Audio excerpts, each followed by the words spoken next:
Madalas pong tawagin noong 8th wonder of the world ang hagdang-hagdang palayan o rice terraces sa Ifugao. Kamangha-mangha kasi kung paano ito nabuo. Pero mahigit isang dekada na pong naghihingalo ang mga payaw o palayan. Ang problema pa, maraming mga magsasaka na dapat sana ay nag-aalaga nito, nilisan na ang lugar. Narito ang special report ni Jam Sisante. Ayon sa alamat ng hagdang palayan ng mga Ifugao, noong unang panahon ang bathala ng langit na si Lidum, biniyayaan ng bigas ng magkakapatid na Ifugao na sina Wigan at Kabigat. Itinuro niya ang mga ritual para matiyak ang isang masaganang ani. Ang bathala ng palay na si Bulul, itinuro naman ng isang gininto ang hagdan patungong langit. Pero sa paglipas ng panahon, ang sinasabing biyaya ng mga bathala nanganganib ng tuluyang masira. Dekada 90, nabihag daw si Per Andre sa ganda ng mga hagdang palayan o payaw. I have this picture taken at the time. And I come here regularly ever since, and I'm a little bit shocked to see that it has been deteriorating rapidly. Sa huling taya ng Ifugao Cultural Heritage Office, halos 500 hektarya ng payaw ang kailangan ng isaayos. Sanga-sangang problema ang tinuturong dahilan ng pagkasira ng mga ito. Una na raw ang paglisan ng mga katutubo.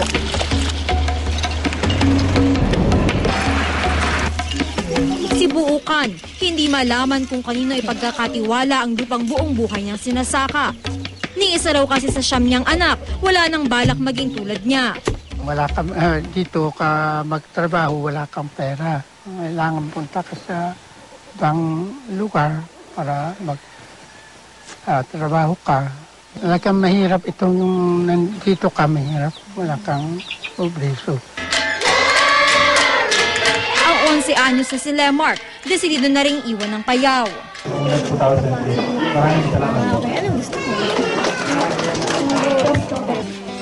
Kahirapan daw ang nagtutulak sa ilang taga-Ifugao para iwan ang kanilang mga minanang palayan. Yung produce ng rice terraces, hindi kasi it is not enough. Kaya yung mga rice owners, pupunta na sa ibang lugar to look for a greener pasture like Vizcaya, Baguio City, and Manila. At dahil umaalis sa mga dapat sanay nangangalaga ng mga payaw, mahirap at matagal patuloy ang pagsasaayos ng mga ito sa tuwing sinasalanta ang lugar ng bagyo. Dumadami ang mga kuhol na sumisira sa mga palay at ang mga giant earthworm na nagpapabilis sa pagguho ng mga pilapil. Noon daw walang talagang earthworm, kaya maski matuyo, tapos pagka tag-ulan uli, hindi na may slide. Nung nag-introduce yung government noon ng mga alternative so-called high-value crop ng mga golden kuhol, mukhang nasira na rin yung perception namin. The government was so fond of dole-outs. There was a gradual loss among the young generation in continuing our culture. Ayon sa report ng UNESCO o United Nations Educational, Scientific and Cultural Organization, dagdag din sa problema ang small-scale mining at ang mga di-organisadong pagpapatayo ng mga bahay at infrastruktura sa paligid ng palayan na hindi rin nabigyang pansin sa Ifugao Rice Terraces Master Plan ng gobyerno.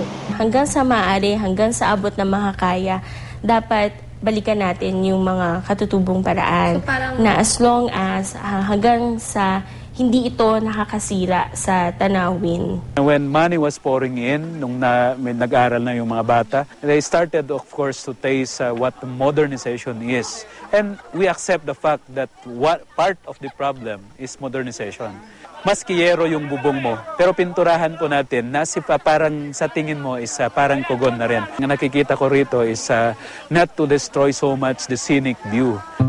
Kamakailan ay ipinatigil na rin ng gobyerno ang lahat ng small-scale mining operations sa mga payaw.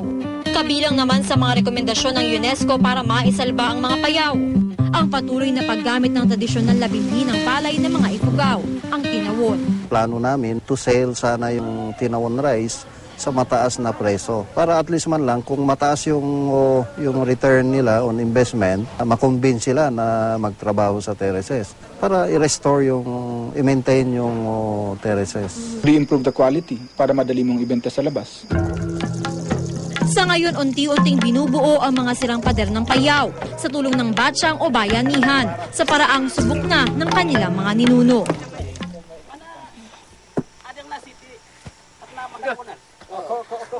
Kapag maganda yung panahon, pwedeng araw-arawin yung paglalatag ng mga bato na magsisilbing pundasyon ng palayan. Pero kung umuulan, kailangan pang maghintay ng 2 hanggang 3 araw para matuyo yung lupa. Sa huli, nasa kamay pa rin ng mga Ifugao ang kapalaran ng mga payaw. Jam Sasante, GMA News.